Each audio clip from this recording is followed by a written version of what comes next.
Hey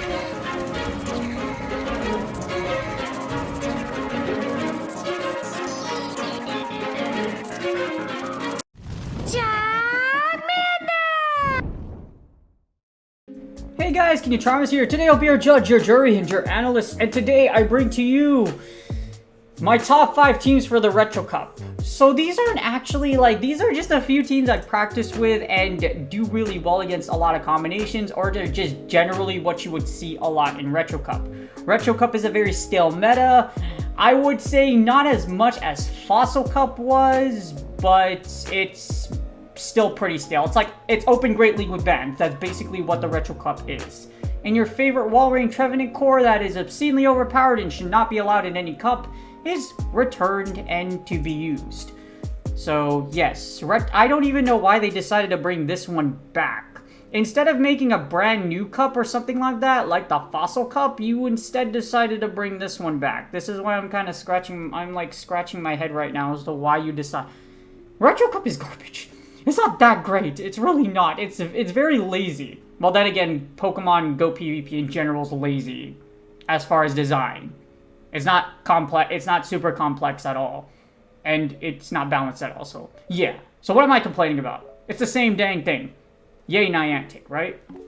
But before we get started with my top 5 teams for the Retro Cup, here is my Therapist mental health tip of the day. So of course I'm going to be using Therapist 8 again because this thing is amazing and it has free worksheets. Worksheets are free.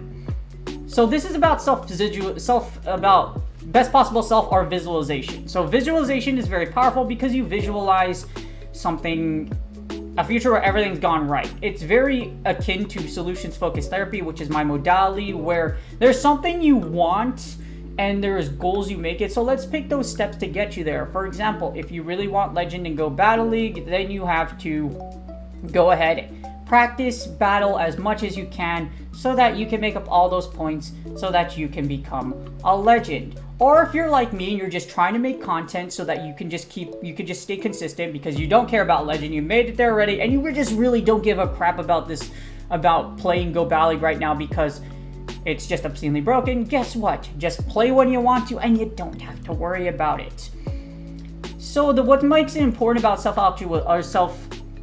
our visualization is that it's a really powerful tool because it really gives you a goal or a baseline of what you want and things you want to work on to get to said goal. And you can modify it because these are your goals. This isn't someone else trying to make it. So that's why I like solutions focused therapy, because it's what you want, not what I want. Now, some structured therapy modalities do work, but structured's boring for me, and I like semi-structured, but I'm not saying that it doesn't work, but yeah, structured's meh. You have to be flexible. That's basically what it is. But so what is visualization? So imagine yourself future, everything's gone right, you've accomplished all your goals, and as a result, you become your best possible self. So what would your life look like? How would you spend your time? Who would be by your side? Notice how there's a lot of you versus the by your side part. Part of a healthy lifestyle is mindfulness, as in you have to be comfortable with yourself. Everyone else is fine, but I promise you, if it came to a life and death situation, there aren't a lot of people in your life that would be the by your side part that wouldn't run away in the face of fear and then just leave you for dead. That's very true, by the way. So the best possible self-exercise is a reach and support intervention for improving mood and increasing optimism, along with several other positive outcomes. So in this one, I have there's a worksheet, so it allows you to imagine and write about your best possible selves in 3 areas. So throughout the week, you're going to use those responses to guide daily visualization practice. So basically visualize, I'm going to make Legend, or visualize going past Veteran and then visually going past Legend. So visualization is powerful. If you have an arsenal in Go Battle League right now and you can do decently well, all of you can make Legend. Go Battle League doesn't have a huge skill ceiling. If you want to find win conditions or just be incredibly creative to find said win conditions and be ahead, it takes practice. And practice is done through battling. And of course, you will get practice as you make your way to Legend.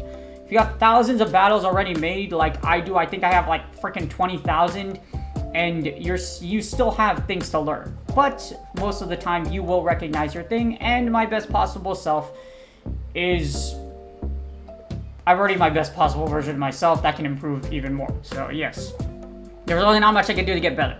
unless something changes and go badly, that changes the system. Then I'll get really interested and go back into studying like I used to. Just like how I broke Hydreigon into Season 1 Master League. Classic. And now there's something called Zacian, which just broke all your souls. But yes. So yes, this worksheet's really strong. Again, I'll put this link in the description. But yes, visualize yourself as your best possible aim and then create goals towards said visualization. You can always be the best possible version of yourself. And yes, visualize that you will be a victory. And you too will be a victor. But without further ado, here are my top 5 teams for the Retro Cup. Again, these aren't a super solid top 5 team because there's so many combinations.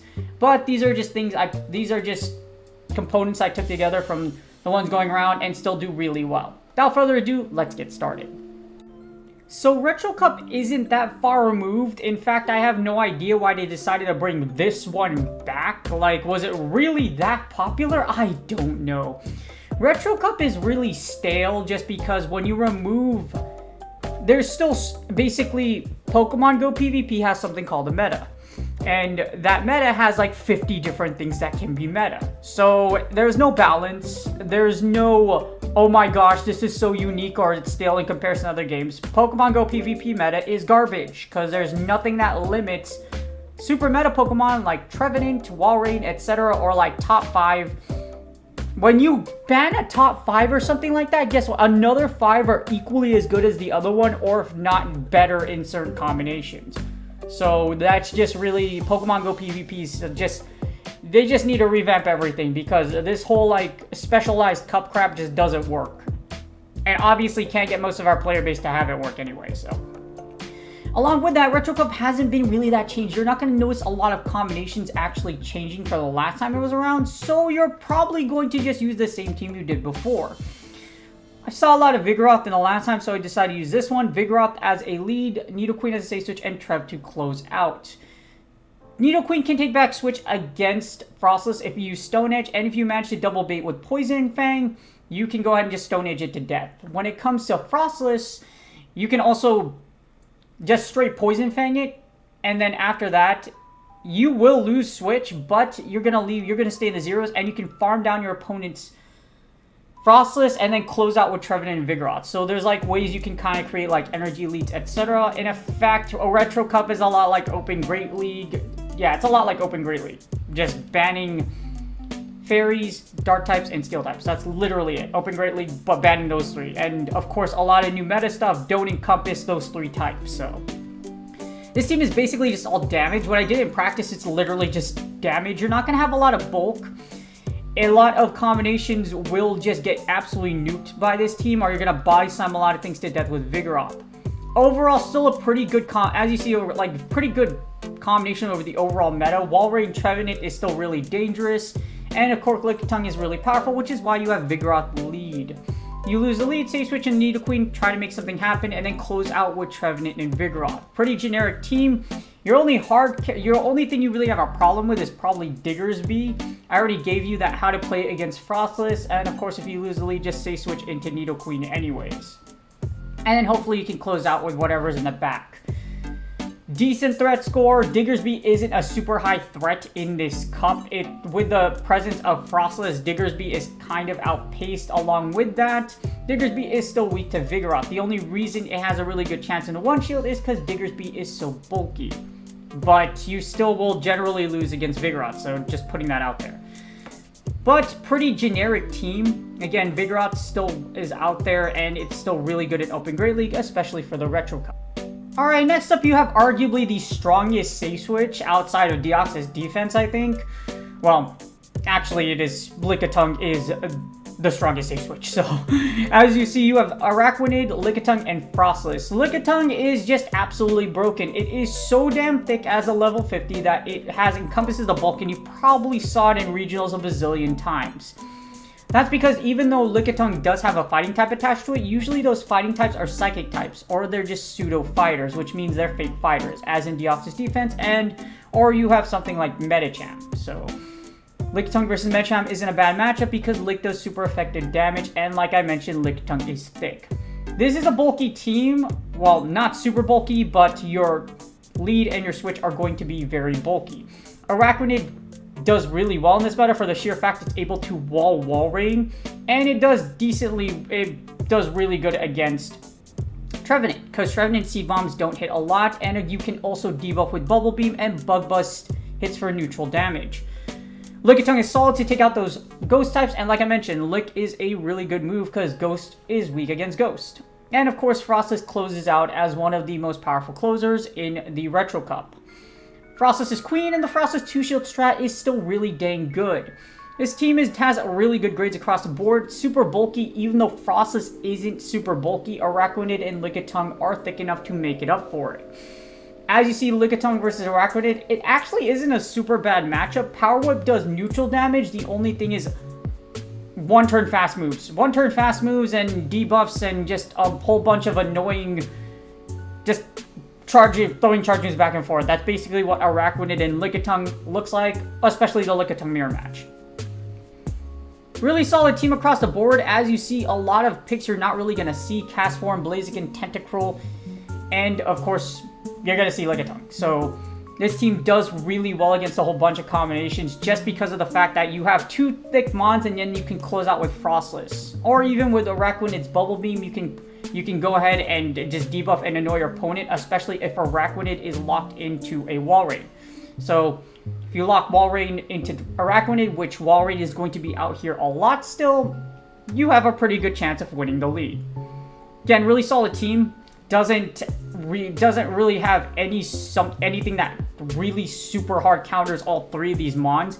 Even if you do see a Blaziken or Tentacruel, there's still play against all of them, and generally, yes, this is just a one shield, so it doesn't encompass all other scenarios, so you'll be just fine. But yes, thick with a powerful closer, Araquanid, Lickitung, and Frostless. You lose the lead with Araquanid, you stay such a Lickitung, and then you close out with Frostless 2-shield strat, which is still really good. And now we have Altaria, the big thick Cloudbird returns in a cup where it's actually decent. In the Retro Cup, Altaria is good just because fairies don't exist or you don't see a lot of charm combinations, but you do see ice type, so be very careful of those Frostlesses and Obama Snows. Or Obama. I say Obama. You get it? Obama, but I don't get why Obama is being used because Obama takes neutral damage against other ice types, loses against fighters, and yeah. Outside of getting locked into an Altaria, it loses to a lot of things, so I don't know why people still use Obama. Along with that, Obama also loses against Araquanid. Because and Araquanid beats, so now that Araquanid's out, you're probably going to see less Obama. But this is Altaria lead, Frostless as your safe switch, and Medicham to close out. You can even switch into Medicham if you want to, if you lose the lead with Araquanid. For example, you lose against a Frostless, you could throw Medicham in. It's just really unfortunate if your opponent does have a ghost type in the back. So Frostless is your preferred safe switch. Overall, great consistency as well as great coverage. This team's going to do a lot of damage over time because you have 3 super meta Pokemon. Overall, your biggest problem is probably going to be that ice type lead like I mentioned. You're going to have to mirror into Frostless, and hopefully the ice lead you see is a Wall Rain or a Obama Snow. If you do see a Frostless, then Medicham versus Frostless isn't a super bad matchup. Just because it takes a while to get the Shadow Ball, but mind you, it's still really rough. So just be careful of that. So if you lose the lead, say switch on Frostless, try to break shields, Medicham and Altaria can hopefully close out. It's a pretty generic team. I already mentioned about that Frostless or that ice type weakness being your biggest problem. Outside of an ice lead, if you do lose the lead Altaria against something like Lickitung, you can go ahead and just sack Altaria in the lead, and then you can go ahead and close out with Medicham and Frostless. Hopefully you can get some extra energy on whatever you sacrifice and you throw in.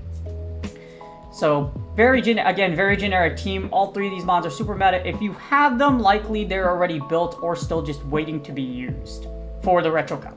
Because, everybody wanted the Retro Cup again for Season 11. No, we wanted servers to be fixed. And hopefully something new in Go Valley that actually makes this format interesting, because it's been the same dang thing for 4 years. Just saying.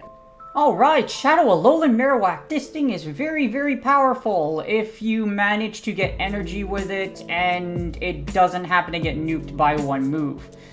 Mind you, Alolan Marowak is really good as a shadow. However, things like Bulldoze will put you in a lot of trouble against things like Vigoroth just because you really lose a lot of that bulk. Along with that, Alolan Marowak is prone to getting walled by things like Diggersby. Yes, Bone Club doesn't actually wall you completely. However, Bone Club does such little damage against things like Diggersby, it's very dangerous if you see one. You can use Fire Blast, etc. Fire Spin is preferred though, especially if you get Law, just for those ice types.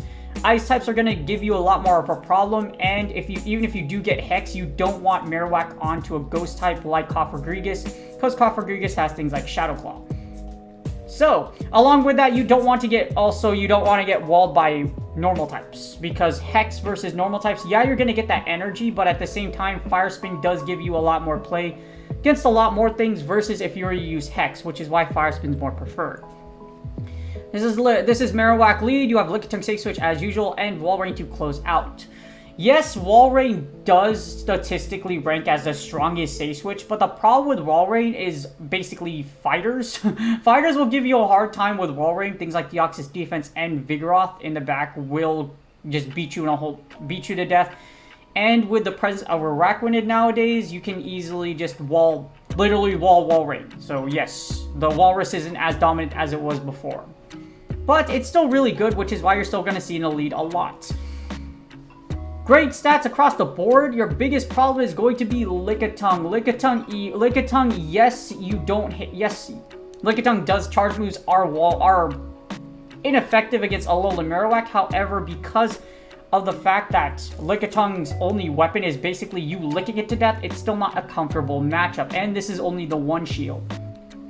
Overall, this team does and covers a lot of different combinations. A lot of X's on this and as on the overall analysis, but mind you, this is only the one shield. So yeah, it's only the one shield. It doesn't really compass the zeros. So this is why when you look at the bottom, remember I warned you about normal types? Yes, that's the reason why. Beware, Cradily, Porygon 2, Delcatty are basically going to be your biggest problems here. Lickitung's long licks are also resisted by other normal types, so you're going to body slam a lot of things to death.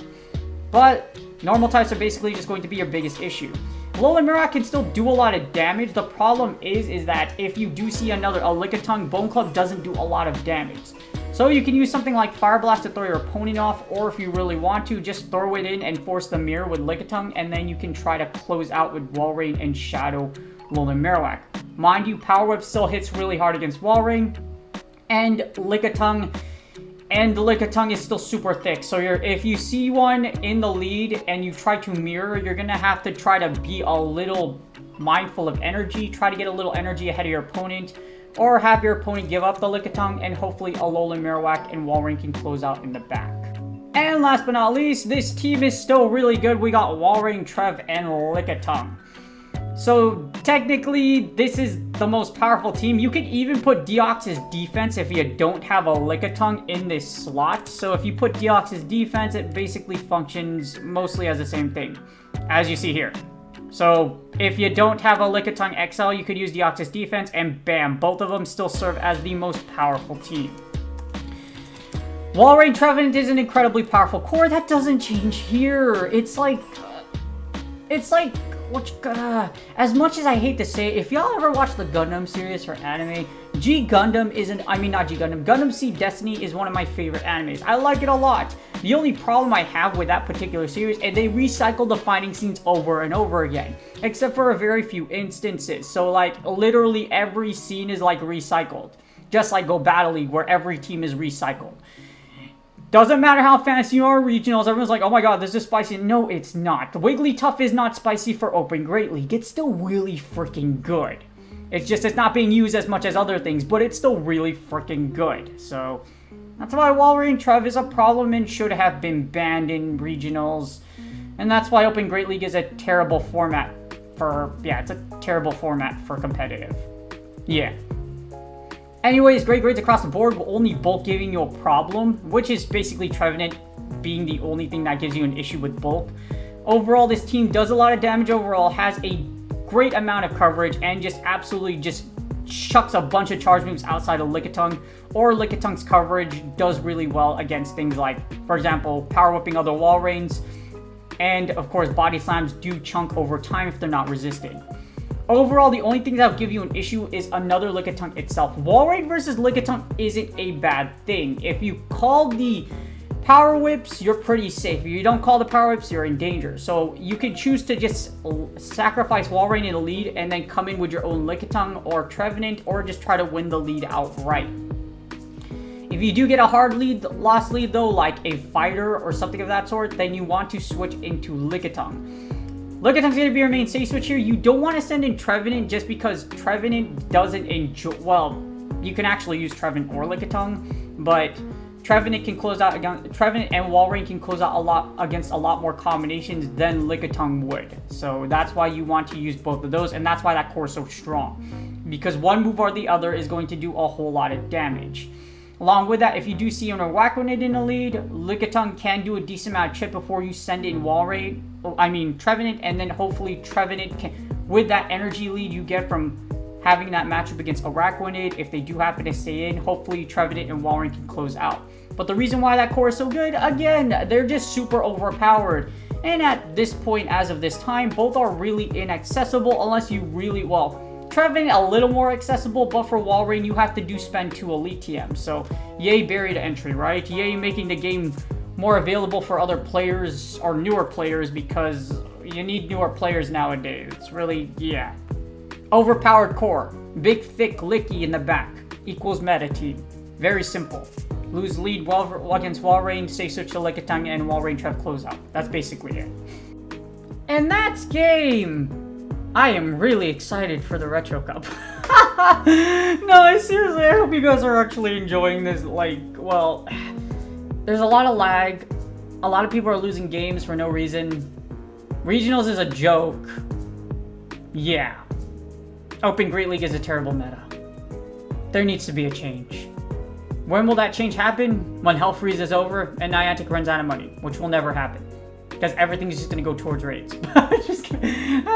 That's really what really... It's kind of interesting because at Apex Mobile, I saw a update for Apex Mobile that they changed their servers so their ping is actually lower than like 10 or 11. So they have really great connection even with mobile data. If that's possible for a game like Apex Mobile, which literally is 1,000 times more complex than Pokemon Go PvP, how the heck can you... The excuses just don't add up. But of course, no one's gonna say anything about it because they're too much on their knees about Niantic, or like, yeah, or like they're hippies. As a therapist, this play social media is terrible. Don't ever go on Pokemon Go PvP social media. It's a terrible place. People pretend that they're really cool, but in reality, they're a bunch of dickwads that just care about their own interests. That's really what it is. Just putting that out there. But actually, social media is actually terrible for this year anyways, especially with the pandemic. But that's just my therapist side talking. So before I go off on a tangent, please like, subscribe, and comment. I really do appreciate y'all that do so. Also, I stream on Twitch on Sundays, just not as consistent as I am right now because I'm trying to wrap up this school year and then trying to prepare for my next stage in my career as a therapist. Really do appreciate y'all. Good luck on your Go Battle League sets, and I will see y'all on the next video.